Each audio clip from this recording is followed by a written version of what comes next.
क्योंकि हनुमान जी के लिए कोई कार्य संभव नहीं है। उसने जो जुड़े होंगे शुरू से आज तक जो पता होगा कौन सुपाय कठिन जगमाही जो तातम पाही राम काज लग तो अवतारा सुनते ही भयो पर्वताकारा। भगवान का कार्य करने के लिए ही इनका अवतार बिल्कुल और कोई कारण नहीं। इस अवतार का कोई हेतु नहीं था। इस अवतार का यही हेतु था कि राम काज कीन्हे बिना वही कहाँ विश्राम। तो हनुमान जी का कार्य करने के लिए इनका अवतार होता राम जी का, हनुमान जी का अवतार। वो हनुमान जी कौन है? शंकर स्वयं केसरी नंदन। अब भाई देखो इस पर भी विवाद चल रहा है बड़े बड़े विद्वानों में। कोई कहता है शंकर स्वयं, कोई कहता है शंकर स्वयं। अब क्या को शंकर स्वयं मान लो, क्या शंकर स्वयं? शंकर स्वयं शंकर जी स्वयं है। और आत्मा जायते आत्मजा सुपुत्र कि आत्मा जायते आत्मजा, जो आत्मा से पैदा होता है उसको आत्मा कहते हैं। आत्मज शंकर स्वयं माने पुत्र होता है। शंकर स्वयं तो वही शंकर है ना। इसलिए हनुमान जी महाराज स्वयं शंकर जी के अवतार हैं, शंकर जी के अवतार हैं।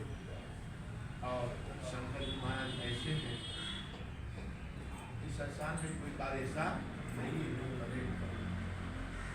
कोई ऐसा कार्य नहीं है कि तो हनुमान जी न कर पाए। और हनुमान जी जब जिस चीज को ठान लेते हैं उसको करते हैं।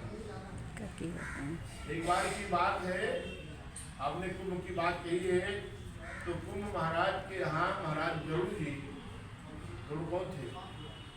विष्णु जी के वाहन, विष्णु जी के। बताओ ये है हमारा सनातन धर्म भी, हमारा हिंदू धर्म। ये भी जानते कि गरुड़ कौन? गरुड़ पक्षियों के राजा थे जी। गरुड़ पक्षियों के राजा, पक्षियों के राजा थे। प्रयाग में कुंभ लगा हुआ था, तो गरुड़ महाराज अपने परिवार के साथ में चल पड़े कि मैं भी जाऊँ और कुंभ में स्नान कराऊँ। कहाँ पे? कुंभ में। कुंभ में स्नान करके आता हूँ। जब कुंभ के पास पहुँचे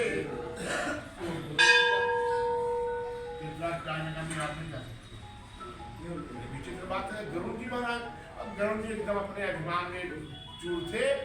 गरुड़ महाज्ञानी गुण राशि, हर सेवक अति निकट निवासी। एक तो गुणों की खान है, ज्ञान की खानी है गरुड़ जी महाराज। और दूसरे कहाँ तक पहुँचे उनका? विष्णु लोक, सीधे सीधे इसका हर सेवक अति निकट निवासी। भगवान विष्णु के सेवक हैं, उनके सबसे समीप में है। देखो भाई, क्षमता होने के बाद नहीं, ताकत होने के बाद क्यों नहीं हो? अब गरुड़ ने कहा तुम मुझे जानते नहीं हो। अब ये महाराज मैं जानता तो हूँ आपको। अब पक्षीराज है, भगवान के सेवक है, भगवान के वाहन है, लेकिन परमिशन नहीं है मेरे पास। जो प्रयाग में आने की लिस्ट आई है उसमें आपका नाम नहीं है। अच्छा सोचो, इसकी बात है ये। हमारे जैसे तुम्हारे लोग जैसे बात नहीं, गरुड़ जी की बात है। गरुड़ जी को महाराज प्रयागराज रोक दिए।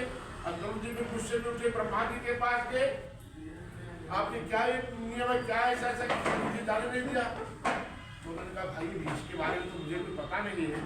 इसके बाद भगवान विष्णु से पूछो तो जिनके तुम अपने नजदीक रहते हो, हम क्या करें? अब गरुड़ जी महाराज कहाँ गए? विष्णु भगवान के पास, विष्णु जी के पास गए। कहा प्रभु हमारे साथ बहुत बड़ा अन्याय हुआ है, हमारा बहुत बड़ा अपमान हुआ है। और तीसरा क्या में ऐसा क्या क्या हुआ? कहा महाराज मुझे तो वहाँ स्नान करने का अनुमति नहीं मिला, वहाँ दूसरे ने दिया। आपको मामला गड़बड़ हो गया। भगवान ने अच्छा ये कैसे हो गया? जानते महाराज सब थे, वो जानते सब थे, ये कैसे हो गया? तो महाराज ने कहा कि तुम्हारा नाम ही नहीं लिस्ट में। जो हमारे पास लिस्ट आई है जिनको स्नान करना है उनमें आपका नाम नहीं है। तो उन्होंने कहा कि भगवान विष्णु ने कहा कि इसमें तो मैं कुछ कर नहीं सकता हूँ, इसमें आप शंकर जी के पास जाओ। कब अभिमाना चाहे कृपा। अब शंकर जी के पास जाओ, और शंकर जी के पास जाना, कहना मुझे प्रभु भगवान नारायण ने भेजा है, उनके चरणों में गिर जाना। और जब तक वो बोल ना दे क्या कि बताओ यो वर्ष जो तुम्हारी मनोकामना पूर्ण होगी, क्या बात है, उठो तब बताना महाराज ऐसी ऐसी बात है। तो महाराज गरुड़ जी भगवान शिव के पास आए, कहाँ पे? कैलाश कैलाश पर्वत पर्वत पर।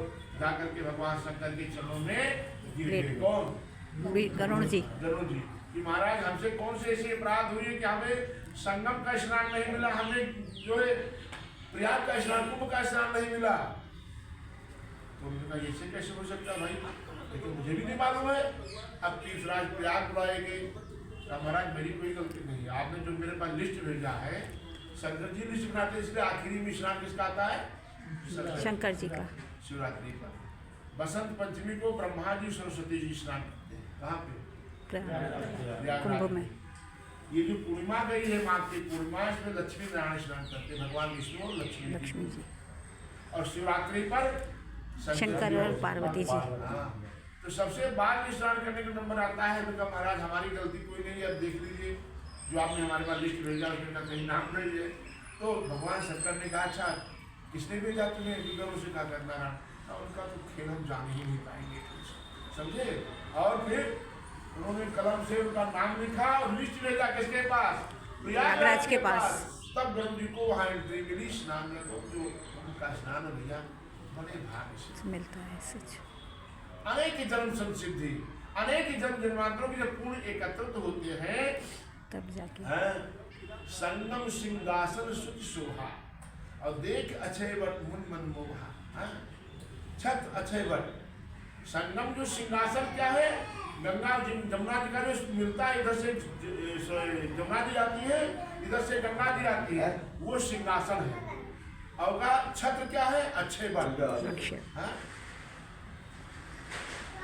और फिर अब भाई सिंहासन में भगवान बैठ के, भगवान देवी माधव जी प्रभु जी, तो वहाँ चौर भी चाहिए। क्या चाहिए? क्या? चवर डुलाने के लिए, चवर डुलाने के लिए। तो चवर जमुन और गंग तरंगा। चवर क्या है? गंगा और यमुना हिलोरे उठती है ऐसे ऐसे, वो भगवान की चवर है। और देख होई दुख दारिद्र, उनका दर्शन करने मात्र से ही दुख दरिद्र नाश हो जाता है। कब? जब संगम ना कुंभ और नहाते हैं। संगम का स्नान करते हो बहुत सुंदर गंगा मैया का और प्रयागराज का स्नान। भगवान कहते हैं जो अप्राप्त चीज है वो भी प्राप्त हो जाती है। इसका तो साक्षी स्वयं है। ये सब है, ये सब मेरा अनुभव अपना है। इसलिए आप सब लोगों को समय मिले तो ठीक है। इस साल तो कुंभ लगा था, लेकिन मौनी अमावस्या पर आप प्रयाग में जरूर स्नान किया कीजिए। अच्छा। प्रयाग में जाइए निष्काम भाव से, और माँ है उनसे कहिए माँ आपकी गारंटी और स्नान करके डुबकी लगाइए, माँ कृपा करेगी, आपकी सारी मनोकामना को पूरी होंगी। हनुमान जी महाराज की जय। ओम हरि ओम तत्सत तत्सत ब्रह्मणों की श्री श्वेत वाराकल्पी